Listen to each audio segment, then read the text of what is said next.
Je suis née dans une famille de religion catholique. Notre prêtre répétait que nous devions obéir aux commandements de Dieu. Nous aimer les uns les autres, aller à la messe et faire de bonnes actions. Il disait qu'il fallait faire toutes ces choses pour être de bons croyants, que le Seigneur emporterait au royaume des cieux quand il viendrait.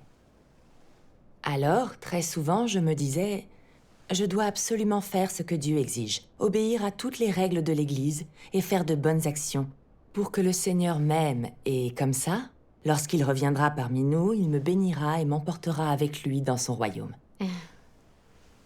Après être allée à l'université, j'ai suspendu mes études pour avoir plus de temps à consacrer au service de l'Église. Certains autres fidèles avaient l'air réellement très pieux quand ils priaient et lorsqu'ils allaient à la messe. Mais ils fumaient, buvaient et faisaient la fête le reste du temps. Ça m'a écœurée. Je pensais, le Seigneur nous enseigne à l'aimer, à aider ceux qui sont dans le besoin, ainsi qu'à fuir toutes les tentations que ce monde offre. Ces gens donnent l'impression de croire au Seigneur, mais en réalité, ils ne font rien du tout pour lui. Ils sont attirés par les choses et les plaisirs du monde. Cela ne va-t-il pas à l'encontre des enseignements du Seigneur? Si. Je ne dois pas vivre comme eux. Je vais faire plus de bonnes actions pour le Seigneur, afin de pouvoir entrer dans le royaume des cieux. Mais au fil du temps, je me suis aperçue que je ne pouvais pas obéir aux commandements de Dieu dans ma vie quotidienne. Lorsque je voyais tous ces insouciants s'amuser et mener des vies joyeuses, alors que je luttais de toutes mes forces, je ne pouvais pas m'empêcher d'en vouloir à Dieu. Le Seigneur nous demande d'aimer notre prochain comme nous-mêmes, mais je passais mon temps à envier et à mépriser les gens. Quand mes parents me grondaient parce que j'avais fait une bêtise, je me cherchais des excuses, je chicanais et m'énervais. Le Seigneur nous demande à tous d'être des gens humbles et indulgents, ce que, de toute évidence, je n'étais pas. Je me sentais réellement coupable. J'avais l'impression de n'être une croyante qu'en apparence. J'ai commencé à me demander « Pourquoi ne puis-je pas surmonter mes péchés ?» Même si je me confesse à chaque fois que je pêche, et si je fais de bonnes actions pour me rattraper, je finis toujours par commettre le même péché. Comment Dieu pourrait-il bénir une foi comme la mienne? Alors je pensais à ce que notre prêtre nous disait. Tant qu'on se confessait après avoir péché, on était pardonné par le Seigneur. Et tant qu'on faisait régulièrement de bonnes actions pour le Seigneur, il aurait pitié de nous, nous bénirait et nous laisserait entrer dans son royaume. Dans la Bible, il est écrit « J'ai combattu le bon combat, j'ai achevé la course, j'ai gardé la foi. À partir de maintenant, m'est réservée la couronne de la justice. » Lire, ça me réconfortait beaucoup. Je pensais qu'en allant plus à la messe, en me confessant et en continuant à me dépenser pour le Seigneur, j'avais une chance d'entrer dans son royaume. Alors j'ai continué à prier et multiplier les bonnes actions. Je visitais les malades et les prisonniers et j'étais volontaire dans un orphelinat. Un jour, en 2017, je me suis connectée à Facebook pour avoir des nouvelles, comme d'habitude. Et je suis tombée sur un passage qu'une sœur nommée Betty avait posté. Je vais vous le lire. Vas-y.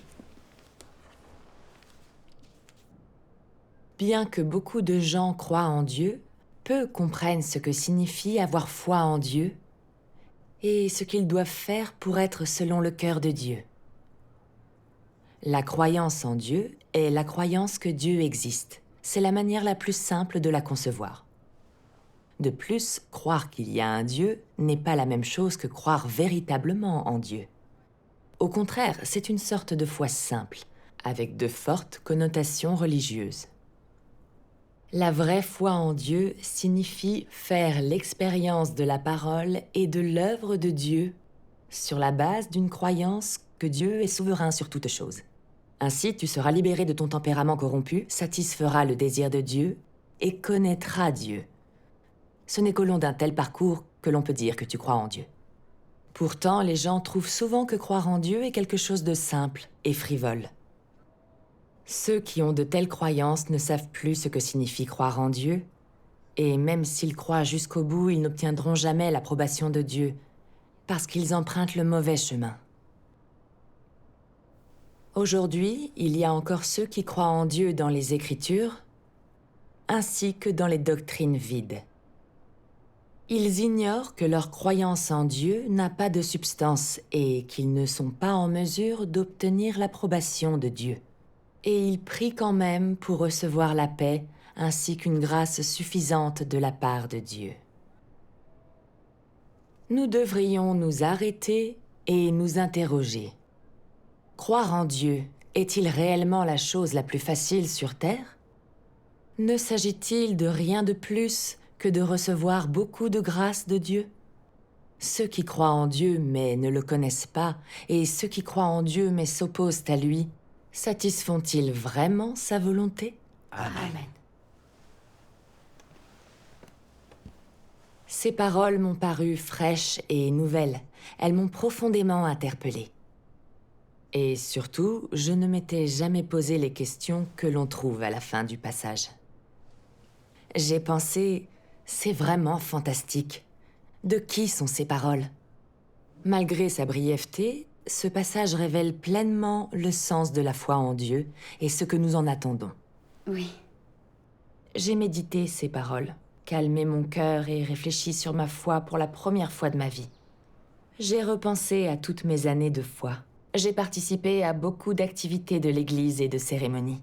J'étais active dans le ministère de l'Église, je faisais de bonnes actions dans la communauté, et j'ai un peu souffert et payé un certain prix. Mais j'ai fait tout ça, toutes ces bonnes actions, pour que ma famille et moi-même soyons bénis et protégés par Dieu, et surtout pour pouvoir entrer dans son royaume. Je pensais sincèrement que j'avais raison d'agir de la sorte, que ma foi plairait à Dieu et que je recevrais ses promesses et bénédictions. Après avoir lu ces paroles, j'ai entreaperçu un sens bien plus profond de ma foi. Je ne faisais de bonnes actions et je ne me privais que pour obtenir les bénédictions du royaume. Ce n'est pas aimer réellement Dieu. Comment Dieu pourrait-il louer ce genre de foi? J'ai pensé que je croyais au Seigneur depuis plus de 20 ans et que je m'étais engagée dans le ministère de l'Église. Finalement, mes souffrances et tous mes sacrifices avaient-ils été vains?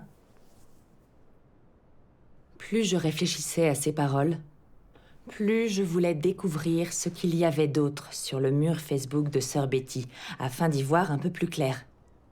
Alors, je l'ai contactée et nous nous sommes retrouvés en ligne pour discuter. Dieu soit loué. Oui. Je lui ai dit ce que j'avais ressenti en lisant ces paroles. Ce que tu as posté est fantastique. Ça m'a permis de comprendre que je ne croyais au Seigneur que pour les bénédictions et que ce n'était pas vraiment l'aimer. Mais il y a une petite chose qui m'échappe. La Bible dit « J'ai combattu le bon combat, j'ai achevé la course, j'ai gardé la foi. À partir de maintenant, m'est réservée la couronne de la justice. » Mon prêtre dit toujours que tant qu'on fait de bonnes actions, le Seigneur nous bénira et nous laissera entrer dans son royaume quand le moment sera venu. J'ai vécu de cette manière pendant toutes mes années de foi. Le Seigneur ne s'en souviendra-t-il pas? Ne me laissera-t-il pas entrer? Sœur Betty m'a alors expliqué ceci.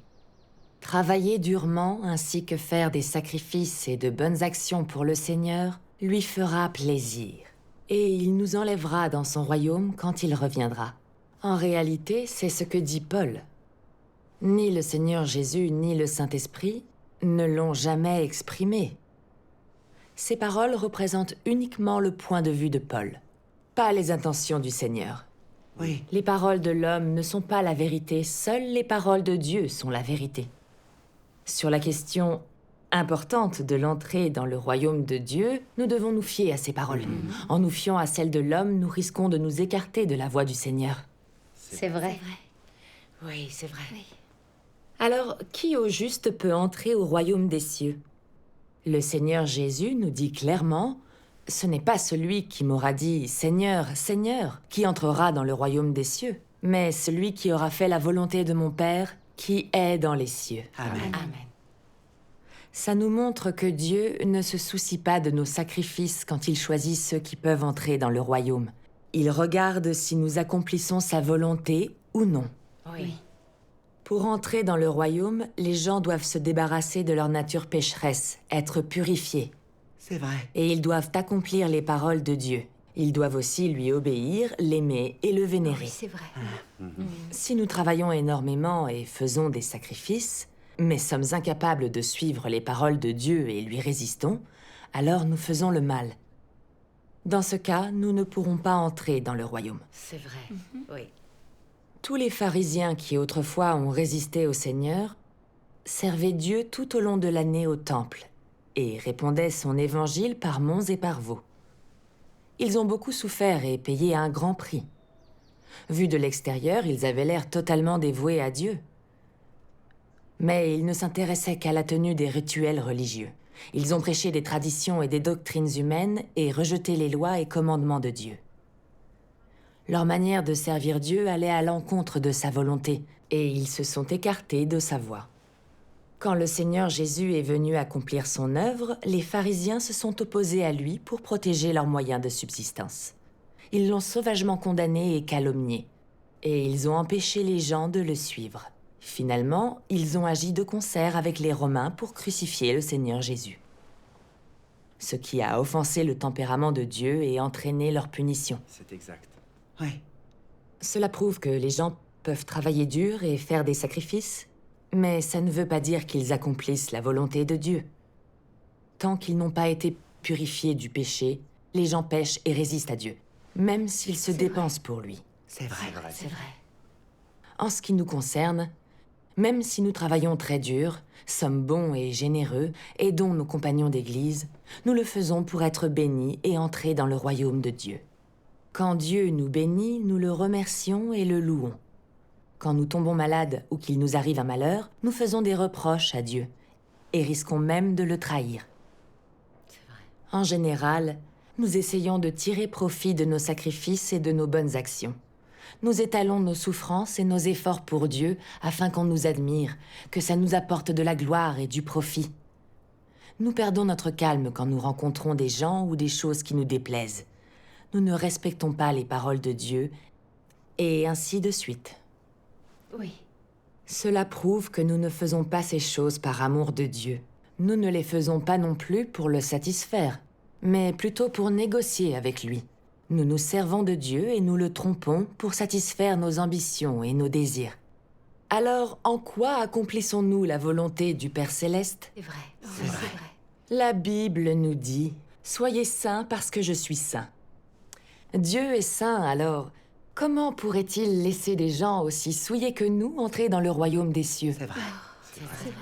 Ce n'est qu'en rejetant notre nature pécheresse, en étant purifiés et en cessant de résister à Dieu que nous pouvons obtenir ses louanges et être dignes d'entrer dans son royaume. C'est vrai. En l'écoutant, j'ai pensé... Je croyais que mes bonnes œuvres me permettraient d'entrer dans le royaume. Mais on dirait que ma foi était en contradiction avec la volonté de Dieu. Les gens ne peuvent entrer dans le royaume des cieux qu'en devenant saints. Mais moi, malheureusement, je ne sais pas du tout comment devenir sainte. J'ai exposé mes pensées à sœur Betty. Alors elle m'a lu quelques passages pertinents des paroles de Dieu Tout-Puissant. C'est vrai. Magnifique. Regardons une vidéo à leur propos. C'est formidable. Dieu Tout-Puissant dit: Un pécheur comme toi, toi qui viens d'être racheté, qui n'a pas été transformé ou perfectionné par Dieu, peux-tu être selon le cœur de Dieu? Quant à toi, toi qui reflètes encore le vieil homme, il est vrai que tu as été sauvé par Jésus et que tu n'es pas compté comme un pécheur à cause du salut de Dieu. Mais cela ne prouve pas que tu ne sois pas un pécheur et ne sois pas impur. Comment peux-tu être saint si tu n'as pas été transformé? À l'intérieur, tu es assailli par l'impureté, l'égoïsme et la bassesse, mais tu souhaites toujours descendre avec Jésus. La chance te sourirait à ce point. Tu as raté une étape dans ta foi en Dieu. Tu as simplement été racheté, mais n'as pas été transformé. Pour que tu sois selon le cœur de Dieu, Dieu doit personnellement te transformer et te purifier. Si tu es seulement racheté, tu seras incapable d'atteindre la sainteté. De cette façon, tu ne seras pas qualifié pour partager les bénédictions de Dieu, car tu as raté une étape de l'œuvre de la gestion de l'homme par Dieu, qui est l'étape clé de la transformation et du perfectionnement. Et donc, toi, un pécheur qui vient d'être racheté, tu es incapable de recevoir directement l'héritage de Dieu. Amen. Bien que Jésus ait abattu une œuvre immense parmi les hommes, il n'a fait que parachever la rédemption de toute l'humanité et est devenu le sacrifice d'expiation de l'homme. Et il n'a pas débarrassé l'homme de tout son tempérament corrompu. Pour sauver entièrement l'homme de l'influence de Satan, il n'a pas suffi que Jésus se livre en sacrifice d'expiation pour les péchés des hommes. Mais il a fallu également que Dieu s'emploie davantage à débarrasser l'homme totalement de son tempérament, qui avait été corrompu par Satan. Et donc, après que l'homme a reçu le pardon de ses péchés, Dieu est redevenu chair pour conduire l'homme dans la nouvelle ère et a commencé l'œuvre du châtiment et du jugement.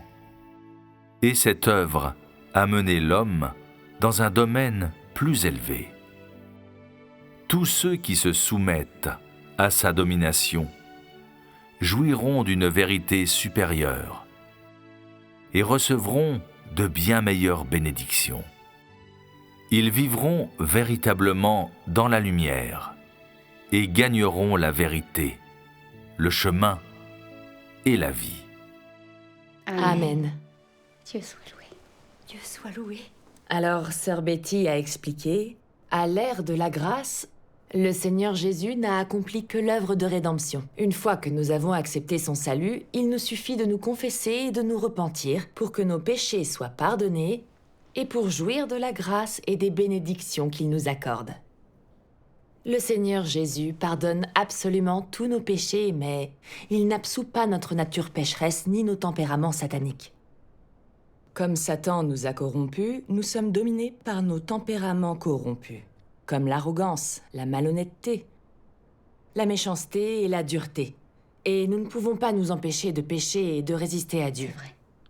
Notre nature satanique est la racine même de tous nos péchés. Si nous ne nous en débarrassons pas, nous n'arrêterons jamais de pécher. Et nous ne serons jamais dignes d'entrer dans le royaume. Oui, c'est vrai. Voilà pourquoi le Seigneur a dit qu'il reviendrait dans les derniers jours pour exprimer la vérité et accomplir l'œuvre du jugement, Tout à fait. afin de nous purifier pleinement et de changer nos tempéraments sataniques. Nous pouvons alors être délivrés du péché, totalement sauvés et gagnés par Dieu. Dieu soit loué. C'est comme le Seigneur a prophétisé. Celui qui me méprise et ne reçoit pas ma parole, il a son juge. C'est la parole même que j'ai annoncée. Elle le jugera au dernier jour. J'ai encore beaucoup de choses à vous dire, mais vous ne pouvez les porter à présent. Quand le Consolateur, l'Esprit de vérité, sera venu, il vous guidera dans toute la vérité. Car il ne parlera pas de lui-même, mais il vous dira tout ce qu'il aura entendu, et il vous annoncera les choses qui sont à venir. Amen. Nous ne pouvons être purifiés de notre corruption qu'en acceptant l'œuvre de jugement dans les derniers jours du Seigneur revenu. Alors seulement nous serons dignes d'hériter des promesses de Dieu et d'entrer dans son royaume. Oui. L'échange de sœur Betty m'a vraiment ouvert les yeux. Pendant toutes ces années, j'avais péché, puis je m'étais confessée au prêtre et je m'étais donné du mal pour faire de bonnes actions, mais je ne pouvais pas m'empêcher de pécher. Maintenant, je sais que le Seigneur Jésus n'a accompli que l'œuvre de rédemption. Nos péchés sont pardonnés si nous croyons au Seigneur Jésus, mais nous conservons notre nature pécheresse. Voilà pourquoi j'étais piégée dans le cercle vicieux du péché et de la confession.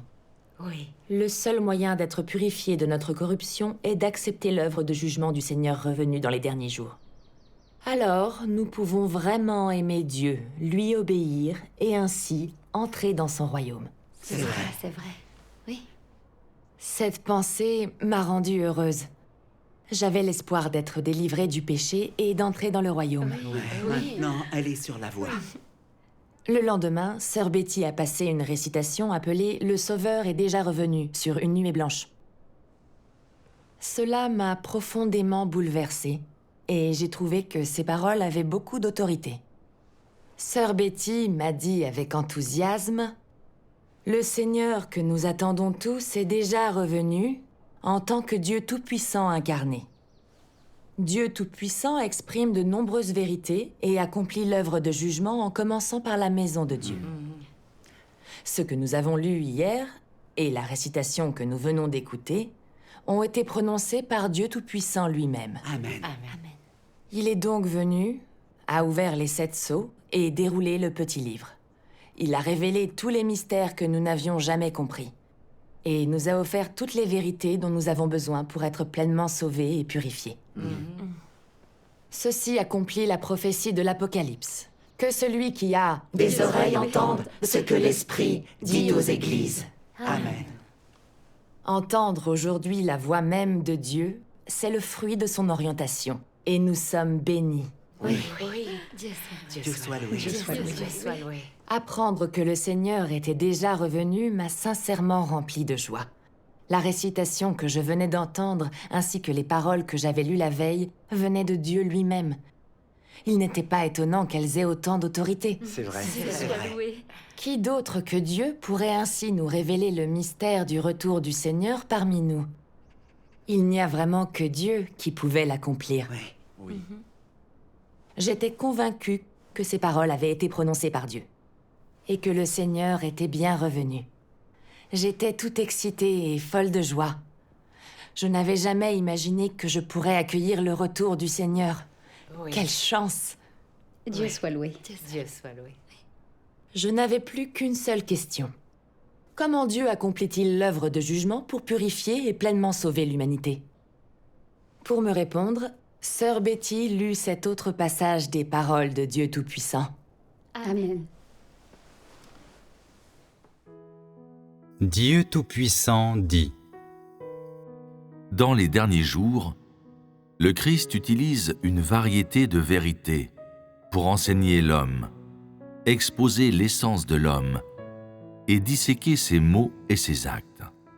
Ces paroles comprennent diverses vérités, telles que le devoir de l'homme, comment l'homme doit obéir à Dieu, comment l'homme doit être fidèle à Dieu, comment l'homme doit vivre l'humanité normale, ainsi que la sagesse et le tempérament de Dieu, et ainsi de suite.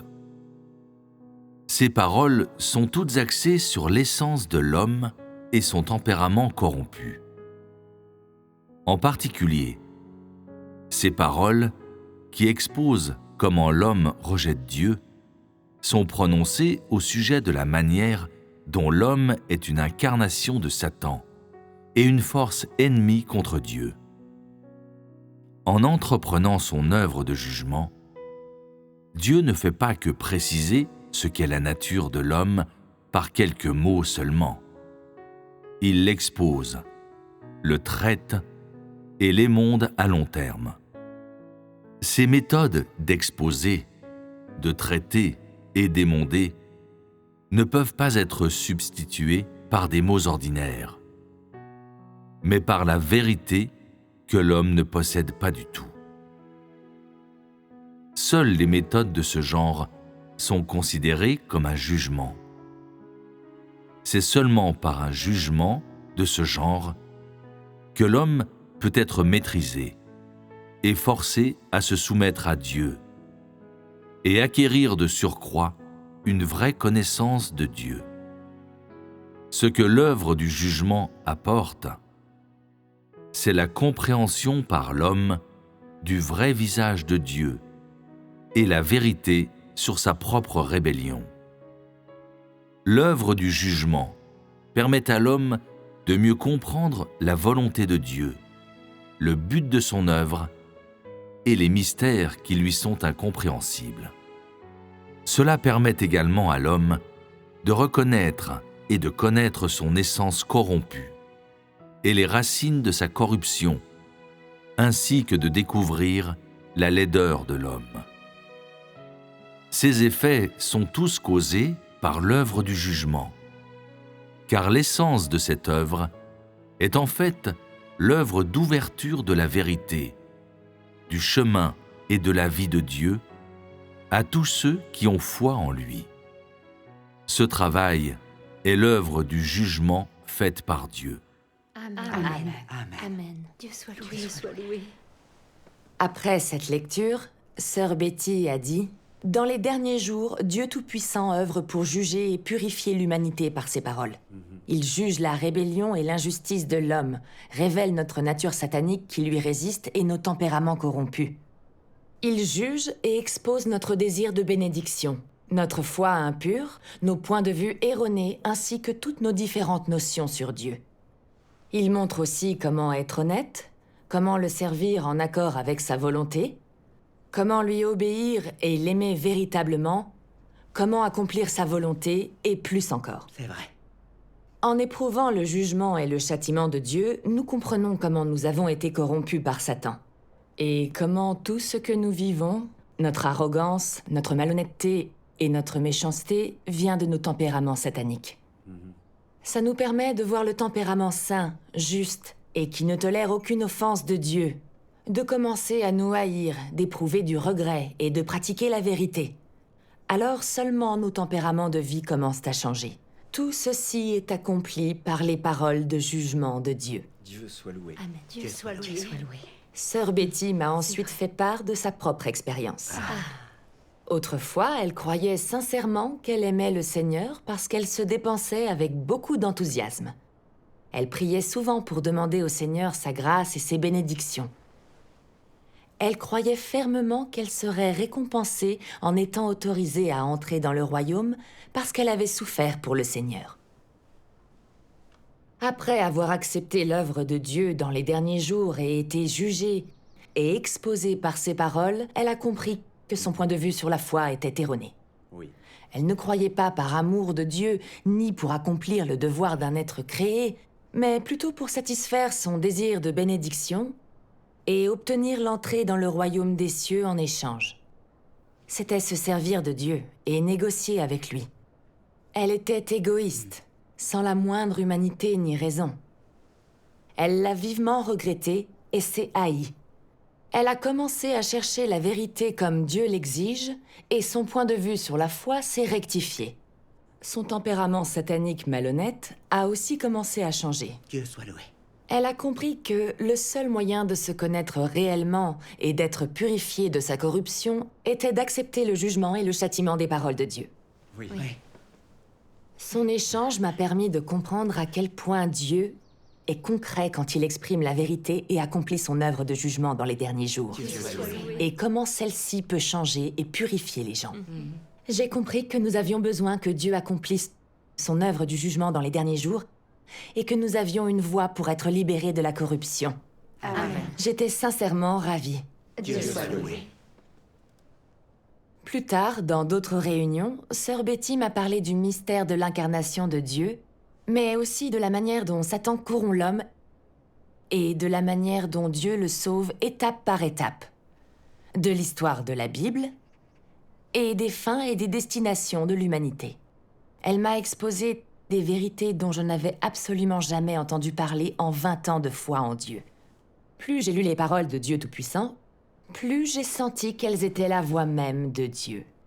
Seul Dieu incarné peut exprimer des paroles aussi puissantes et aussi chargées d'autorité. C'est vrai. À part Dieu, qui pourrait exprimer la vérité sur la corruption de l'humanité par Satan? Qui pourrait nous indiquer les erreurs de notre foi et nous montrer le véritable chemin à suivre? Qui pourrait révéler les mystères du plan de Dieu de 6000 ans et nous dire quelle fin et destination nous attendent? J'ai enfin acquis la certitude que Dieu Tout-Puissant est le Seigneur revenu. Amen. Il est le Christ des derniers jours. J'ai alors accepté avec joie l'œuvre de Dieu Tout-Puissant des derniers jours. Dieu soit loué. Je remercie Dieu Tout-Puissant de m'avoir choisi et sauvé. Amen. Amen. Dieu soit loué. Dieu Dieu soit soit loué. loué. Dieu soit loué.